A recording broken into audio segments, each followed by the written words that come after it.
All right. I don't think we are ever going to not be debunking bullshit lies about January 6th. When I think about January 6th and pardoning all the people who were involved in that insurrection. Insurrection? How you have insurrection with no guns, though? Pause. How do you have an insurrection with no guns? See, that's a popular talking point from the far right wing in this country, and it's also just that, a talking point. First of all, several people have been charged and convicted with various gun crimes. Several people. People that were picked up at the Capitol grounds or around the Capitol grounds with guns, either on their person, in their vehicles, in some capacity, right? There have been multiple people charged with gun charges, gun crimes. So right there, the whole "there were no guns" argument is bullshit. Secondly, how do you know what people did and did not have? How many of those people went through the metal detectors? How many of those people went through security protocol?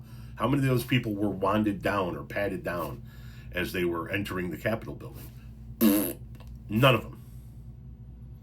At the ellipse, at the speech he gave, we know the reporting from the Washington, D.C. Police Department that there were several people that would not come into the inner circle because they had to pass through metal detectors. And we have the reporting that is verified that Donald Trump said, take the metal detectors down.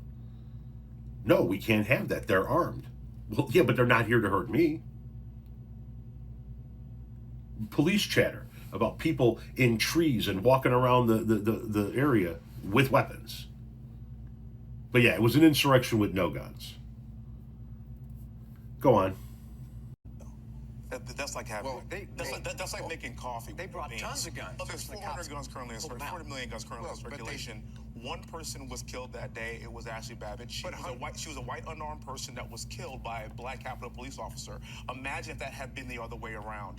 When I think of an insurrection as a war fighter, somebody that has seen some real nasty stuff, what people have to understand is that the summer of love leading up to that was something else. We're talking about $2 billion in damage. 200 cities had to go under curfew. 22 people lost their lives. And I understand that January 6th was a Democrats' white rhino, and they were going to run in that. They're going to win the next election. And Donald Trump is still president, last I checked. Okay. President Trump was shot. So you heard him say there, one person was killed on that day, and it was a white woman killed by a black police officer. Imagine if that was the other way around, his words. Yes, let's imagine that for a moment. Let's imagine the whole scenario was the other way around. Let's imagine that Donald Trump won that election and Joe Biden was the one saying it was stolen, it was rigged, and he held a rally in Washington, D.C. at the exact same place, at the exact same time, and said the exact same words that Donald Trump said. Only the crowd wasn't a bunch of white, armed, MAGA Trump supporters. It was a bunch of people of color, armed Joe Biden supporters, people from BLM and people who adhered to the Antifa philosophy. And Joe Biden said to them the exact same thing that Donald Trump said to his supporters. And the exact same number of people marched down the exact same route to the Capitol building and did everything that MAGA did exactly the same. All of that video footage of all of those people on the steps, beating cops with poles, spraying cops with bear mace, busting through windows. They were all BLM supporters and far left-wing people there to overthrow the government on behalf of and in the name of Joe Biden. What do you think the end result would be? Body bags filled. It wouldn't have been one cop firing one time into a crowd that size. No, it would have been a slaughter. And you know it would have been a slaughter. We would have seen dozens dead.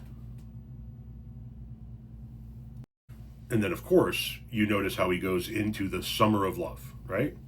He doesn't want to talk about January 6th anymore because he understands what the world saw on January 6th. He understands that he's already lied to you about how nobody was there with guns. You already heard somebody else on the panel say there were tons of guns, because there were.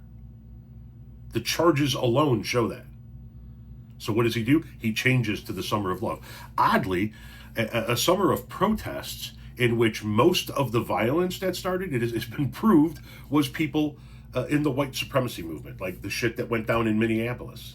The umbrella guy breaking the windows. Yeah, we can see the court documents for all of those people. But that's what he needs to deflect to. Because January 6th, that's too tough of a topic for him. President Trump was shot, and then he had another attempt on his life yet again. And then when you have people saying that we are a threat to democracy, when you are calling him Hitler, you're calling 77 million people a threat to democracy. And this is exactly where this fission starts. I totally agree with you. I want to condemn all violence. I am a politician. I'm the only one sitting up here. I got 3 kids at home, and my wife is sitting up here right now. I love her dearly. What people have to understand is that we are all human beings first. It all has got to stop. Okay. More lies. Trump was never shot. He was shot at. Absolutely. He was shot at. Somebody tried to assassinate Donald Trump in Pennsylvania. Unfortunately, a firefighter lost his life in the process of that engagement. But Trump was not shot. That is not an ear that was shot. He was most likely hit with flying shrapnel from his teleprompter screen. That is not an ear that was shot. Trump did not take a bullet for America. He was never shot. And you conveniently leave out the fact that both people, the guy that actually shot at Trump and the guy that they found in the bushes waiting for Trump, were both Trump supporters. So you point to the fact that there were 2 assassination attempts on Trump, and then you go and you want to say we're a threat to democracy? We're the violent ones? Yes. You're calling 77 million Americans a threat to democracy. You're damn right I am. They've already shown that they're a threat to democracy. They've already shown that if their candidate loses, they are willing to hang the line of succession in front of the Capitol building and install their guy no matter what. They have already shown that they are a threat to democracy. They've proved it. It's not a theory. We're not speculating here. They have already shown that they are a threat to democracy, and they have shown that they are a violent threat to democracy.